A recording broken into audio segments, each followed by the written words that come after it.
you all, brave never fall.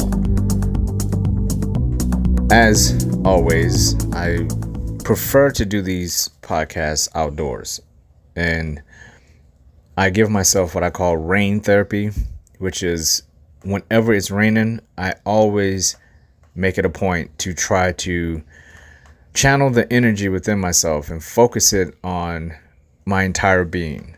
I try to do a little check-in, and there's something about the rain, because right now I'm outside and it's raining just slightly. It's just a light rain.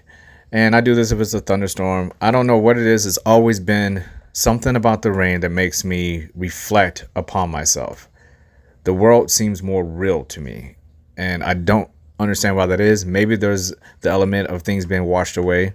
Maybe there's something to it about being cleansed and going through the natural progression of life and being affected by something as simple as rain. You know, we are affected by literally water coming from the sky all the time, especially if it snows. You know, if it hardens up and it turns into ice crystals, we can end up with a foot of snow easily. So that moisture coming from the sky is just something majestic and beautiful about it that I've always loved and gravitated towards, and I personally call it my rain therapy. I also get this rain therapy when I'm in the shower, and it's a type of it goes back to, again, the universe being connected. If you're a follower of Tao like I am, everything flows. Even Bruce Lee says, "Be water." Something about water and the way things flow and allowing things to happen and dealing with them naturally in a flow state, because we can do a lot of things in life. We'll never be able to control that rain falling from the sky, and it's something that I love about it. And it also gives us life. We need rain in order to grow. We need rain in order to have our oxygen so the plants can grow. To stay hydrated, we need water. And it just falls from the sky when we need it. Sometimes it doesn't fall from the sky when we desperately need it. Sometimes we get too much. And something about that just kind of covers all the bases of life when I'm out in the rain. That being said, it also brings me back to a sense of, if I'm going to reflect on myself, why am I reflecting on myself? And I think it's because, well, for me, I know it's because I truly have come to the understanding that I am most at peace and locked into my purpose when I am putting all the responsibility of my life upon myself and no one else. Nothing else. No other place. It's all on me. Everything that's happening in my life, regardless if I had control over it or not, in the moment, right now, it is my responsibility. It's my burden to carry in one way or another, in one direction or another. I have to fight through the things that I, fairly or unfairly, have been subjected to. It's a hard task for a lot of people to accept full responsibility about everything in your life unconditionally. Accepting that everything that happens in this world, in your point of view, in your shoes, you have to deal with it. It's not anyone else's responsibility to deal with your point of view in life, to deal with your problems, fairly or unfairly, whatever hand you've been dealt, whatever you're going through, they are your problems. Now, we can make excuses about what we can do and what we can't do, but I like to tell people, even if you cannot do something, don't put it on an excuse. Now, I think a lot of people say, well, how can I do that? What we're talking about here is when, let's say you want to go for a run, and I use running a lot because that's what I do. If I want to go on a long run and my ankle is hurting me, I'm not going to say to myself, I can't go for that long run because my ankle is hurting me. I usually try to wrap it around, I can't go on my long run because I need to rest this up so I can crush the next one. So you're not so much as making an excuse for why you're not doing it in the moment. What you're doing is you're saying it's an issue now. How can I fix it so it's not an issue the next time? And how can I make it up to myself or to who, if you're tied to someone else, maybe you were supposed to run with someone else that day. Again, this is just an example from my point of view. My ankle's hurting. I'm not going to say my ankle is hurting, I can't run today. I'm going to say, I am unable to run today. I'm going to fix the problem and I'm going to get back after it the next time. And I'm going to try to improve upon what I did the last run before I had this issue. Meaning you're attempting to always turn a negative into a positive. You don't focus on the ankle. Maybe you can't run the next day, but your mindset should be, I can do it. Not, this is a perfect opportunity for me to sit down and rest and take advantage of this and milk this for all it's worth. That's not taking responsibility for your discipline. And this really does narrow down to self-discipline. Self-disciplined people will look at a situation and say, this is a setback. Well, undisciplined people will look at the situation and say, this is an excuse. This is a reason I can get out of doing something that I really didn't want to do in the first place. Because we don't often make those excuses when it comes to things that we want to do we? When we are excited and we are ready to push forward and do something that we want to do, seems like all the excuses evaporate into thin air. The moment something gets challenging, even in the event of the thing that we were wanting to do so well, it only takes a few little elements, maybe even one element, to change that exciting event to, oh, I need an excuse to get out of this. Because something in there's a variable that changed that I wasn't expecting. Now this excited situation is turning into something I don't want to do. Here comes the excuses. My stomach hurts. I have a migraine. I have my cousin's coming over tomorrow from the airport and I can't do it. I need to rest up for that. I need to do this and that. There's nothing wrong if those things are absolutely true. We're talking about when those things are not even remotely true. When you're lying to yourself, when the excuses you're bringing up are not adding up to what you're revealing about yourself in the moment before when you were so excited. When people go from these extreme highs to these extreme lows, there's a reasoning why you are at that extreme high, and there's a reason why you are at that extreme low.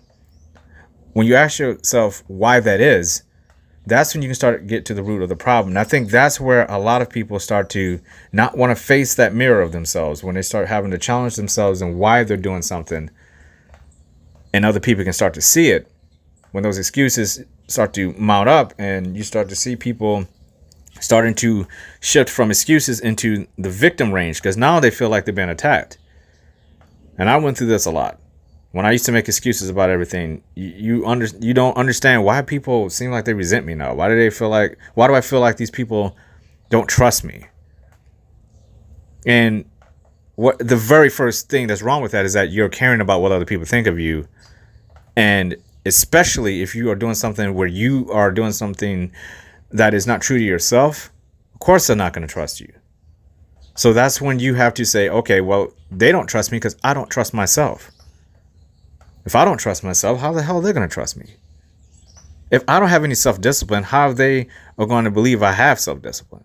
If they can clearly see that I'm making an excuse about everything, and then not only am I making an excuse, when I get called out on it, I'm going to play the victim.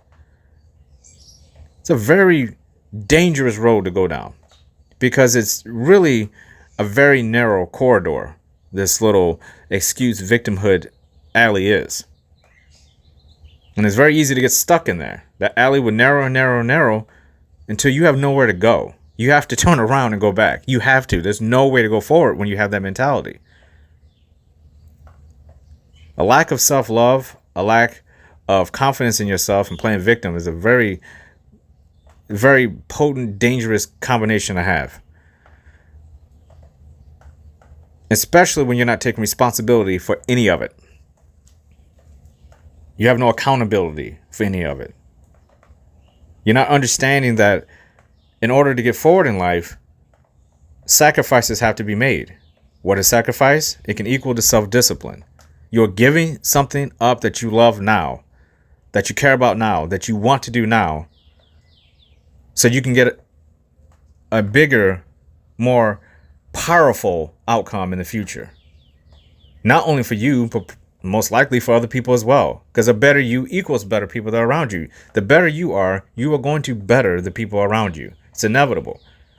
And you should keep people with you who are better than you, so they can shine that light on you. You should never be, there was a quote, I forget where it's from. You should never be the smartest person in your group of friends, of your colleagues. You should never be the smartest person. The moment you're the smartest person, you need to find somebody smarter than you. You need to find somebody better than you, because you'll never grow. You will cap off. I think in life, when you start taking on the responsibility and the accountability of your actions and why you aren't doing things versus why you are, because so many people will say, I want to do this. This is why I want to do this. This is why, this is why, this is why. I love this. This is great. This has changed my life. This makes me happy. But let's take the opposite end of that spectrum. Ask a person why they're miserable and see how enthusiastic they are to tell you how miserable they are. You'd be hard pressed to get an answer that's enthusiastic about all the good things in their life when the bad shit comes up, because nobody wants to talk about that. And oftentimes it's not their fault, because they don't even know how to articulate what's going on with them emotionally, because they haven't taken the time to understand who they are. Thus, the self-discipline absence, the self-love absence, the self-control and self-respect absence. No accountability, no responsibility, no unconditional understanding of who cares what happens to you. If you break your leg, you have to deal with it. You have to deal with it. It doesn't matter. You was going to go on the best vacation of all time the day before you broke your leg. You were planning this trip and you were ready to go. It was going to be perfect. You're going to be happy, happy, happy. Snap, your leg, your leg breaks. And all of a sudden, you're in a realm of hurt. You're in a realm of pain. Everything has been shifted. Now reality is distorted for you, because all those happy feelings are now gone. And you're going to play an endless loop in your mind of, how did this happen? Why did this happen? I can't believe this happened to me. This is unfair. And your mind is going to go playing out every beautiful, perfect scenario that's on that vacation. Every drink you're going to have. Oh, the ship, the shore, the plane, whatever you're doing. The hotels, the restaurants. You're going to go through all of that in your mind. And every single aspect of that vacation is going to be like utopian perfection. Because that's what you wanted. You were expecting to have a utopian filled week. And damn it, now you're in the hospital getting your leg mended up, and you're going to be sitting for a long time. I would say to a person who gets down on themselves, because oftentimes they'll find someone or something to blame, because it's not their fault. Even though maybe it's not their fault, it happened for a reason. And you can't see all the outcomes that could have played out on that vacation. A lot of things could have happened negatively. I don't even need to go through all of them. Just think of the worst case scenarios on any vacation that could turn that loop of utopian vacation time into something that is a nightmare. We've all been on vacations that are great. We've all been on vacations that are nightmares. So perhaps that break of the leg, without this person even knowing, could have been the best thing that ever happened to them in their entire life, because they could have gotten on that plane and the plane could have crashed. Someone that they love dearly while they're on this vacation could have gotten sick and passed away. These are very extreme things, but it's reality. This is the type of stuff that happens. Meaning, just take ownership of whatever that is that happened to you. Don't look at it as a negative. Look at it as a positive. It happened for a reason. Nothing happens for a reason. Nothing happens for no reason, I should say. And yes, I know people say this all the time. What about people that are going through prolonged hurt, pain, disease? What is the difference between someone going through that in a prolonged state versus someone who has a somewhat temporary setback? That's a huge, huge difference. And your mindset going into that is obviously different as well. But however, if you, and I did this a lot, if you go to any hospital, a retirement home, you might find the most joyful situations under the walls and ceilings of places where people are at their end stages of their lives due to, cancer, dementia, Alzheimer's, anything that where the outcome for this person is dire, is just not very good. It's not looking very good. You will find some of the most joyous, positive, uplifting people and scenarios in these places because they know time is limited. Time is limited. You're not going to see this person again. This person's time here is short. We need to fill this time with as much joy as possible. It's probably the most positive, uplifting things you will ever see when you're around families and people like this, where someone is suffering prolonged suffering, and people are offering up whatever joy they can for this person, knowing that this person is not going to be there very much longer. That's a big difference between breaking your leg and you whining about your vacation being ruined. It's about perspective and, again, responsibility of who you are. You can only play victim for so long with so many different things. At some point, you got to change it around and say, okay, I'm the type of person where I have to complain all the time. This is me talking to someone else's point of view. I'm the type of person that has to complain all the time. All these bad things happen to me. Why is this happening? The common denominator is that person. The common denominator in all those bad, horrible situations you play victim of, the common denominator is you. There is something in your life that you are holding on to, tightly holding on to, that is not supposed to be in your life. There is some element, some place, person or thing in your life that is extremely negative. You are holding on and loving something, someone, someplace that should no longer be in your life, and you are not letting it go.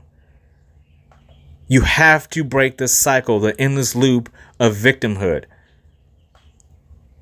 of a lack of purpose and peace and self-control and freedom for yourself. There has to be a point where you say, this is the hardest decision of my life, but I have to let this person, this place, or this thing, or all of the above go. And I need to start on a new path, an awakened path where I have a fresh start, and I can start off with the very first time something happens to me, I'm not going to make an excuse. I'm not going to play victim. I'm not going to scream, this is unfair. I'm going to deal with it no matter what it is, because it is what it is. You cannot change it. So why, if you cannot change it, why should you not focus on all the positive things in that situation instead of focusing on all the negatives? Climb up the mountain a little bit and look further over the horizon instead of standing down at the valley of the base of the mountain and can't see around it and wonder why you're so pissed off. Climb the damn mountain. Look over the valley. Look at everything around you. Don't just stand there hopelessly waiting for some plane to pick you up with a rope and you just fly to the next best place. It doesn't work that way. And even if you shortchange it and you somehow luck up upon a situation where you're like, oh, I'm super happy, it won't last long if you haven't earned it. That happiness will not last long if you have not earned it, and it doesn't start within you internally, trying to figure out who you are, accepting all the good, the bad, and the ugly about you, and trying to turn all of that into something beautiful, positive, purposeful. Responsibility is one of the things that you know it when you see it in someone. It shines. You can tell when somebody's responsible, when they're sacrificing something each day. There's things that they love to do that they won't do because there's other things that they should be doing. And I had to implement that into my self-discipline. It was one of the biggest factors, and it was one of the hardest things I had to do. There's a lot of things I love to do. I used to love to have my beers after work and watch my basketball games, my football games, my baseball. And then when that went off, I would eat whatever I want, pick up my PlayStation controller and play for 2 or 3 hours, and then get up the next day, and I would just kind of barely get through work and just get home and just, it was a very bad cycle. And I used to think to myself, well, if I don't have so many things, how am I going to get through it? It's like, no, why don't you just not drink as much and do something else in that time, like go running? You can still have your PlayStation time, just play it on the weekends or play like maybe 30 minutes a day. The other time you were doing that PlayStation time, read a book, learn something, listen to a podcast, do some writing, connect and communicate with somebody who is better than you so you can grow. Instead of eating junk, why don't you do intermittent fasting, eat in an 4 to 8 hour window, and then all of a sudden now you have all this free time where you're not thinking about food, you have other things you can be doing. Those are sacrifices. Personal ones to me. Everybody has different schedules and different things that they love about their day. But you have to give some of those things up. There's people in there where you have to give up. There are certain people I'm like, on the weekends, I got to hang out with my buddies. And then on Monday morning, I'm like, what did I do this weekend? Nothing. All I did was basically hang out like a little teenager. Nothing wrong with hanging out like a teenager, but that's not cool when you're 35 years old and you're married and you have a 5-year-old kid. It's just not cool. It's okay to do it every once in a while, but you have to understand that what value is that bringing you? And there's nothing wrong with having your friends over. What are you guys doing when those people are over? And trust me, we weren't doing good things. Same with some of my family members. All of them gone. All of them. Not that I hate any of them. They're still my best friends. They're still my family members. I just distance myself from them because there's nothing of value that's offered to me from them. And there's nothing wrong with that. That's my choice. The people who are supposed to be in your life, they will stay there. And again, people will respect you in the long run. Now, people will hate you at first about doing something like not following the same routine you were doing before because people can't understand what you're doing. Why are you changing all this stuff up? And go back to that question. The one question I hate more than anything on this planet is, who do you think you are? As if these people know who you are. But I've noticed after I did this I had an awakening and I started sacrificing some of these things. I call it jettison. I started jettisoning time with my PlayStation. I started jettisoning time away from alcohol and food and hanging out with the wrong people. And I started working in positive things, as many positive things I could get in each day, based on the mind, the body, the heart, and the soul. My 4 corners that makes up the Brave Never Fall. And when I got balanced, I realized the more balance I got, the more stable people got around me that I thought I knew. These people who I thought I knew turned into people that were just like aliens to me. And they didn't like that. So they cast shade, they throw stones, they become toxic, narcissistic. They always were, but you don't know that until you start moving in your own direction and you realize, oh, this person was toxic, this person has trust issues, this person was deceiving me, this person never liked me, this person was using me, this person, and it would just come out like dominoes. It was like a domino effect till I literally was standing there alone. And I said, great, blank canvas. Now I can restart everything. And the moment I had that realization, special, beautiful people started coming in my life. And my circle of friends now are completely different. Almost every single person that I choose to spend my quality, valuable time with, to spend any type of communication time with, especially like, around work, people who you work with, family members, they're all creative, like-minded people like myself. Very smart, intelligent, forward-thinking, awakened people. Alphas, strong, entrepreneurs, business people. People who know how to communicate very well, who are vulnerable but will share that. These are the people that I need in my life because they mirror me. We are aligned. And it makes me feel great inside knowing that I'm around people now that I identify with fully. It allows me to be myself and I don't have to worry about pissing anybody off. Not that I really worry about it all that much, but it's a lot less worrisome when you know, hey, I don't have to deal with this person. I can have a quick conversation with them and be gone. I love to listen to people. I love hearing everyone's stories. Listening to people is and understanding and communicating with people is one of my greatest strengths. And I try to empathize and take in what people are saying to me, and not only taking what they're saying, but the full emotional range. What's going on in their mind, in their body, their heart, and their soul. I try to understand these people. I'm not trying to fix them. I offer advice only if they ask. But it makes me understand myself. All those people that I just talked about jettison, they all have taught me something about myself. Because every person has some type of value to you. Even if they're a negative person, they will teach you something about yourself.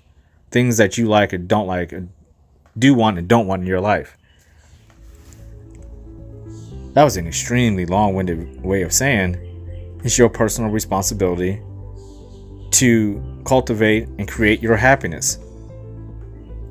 And that every excuse you make is just that, an excuse. No one's perfect. I still will make an excuse and be like, why did you do that?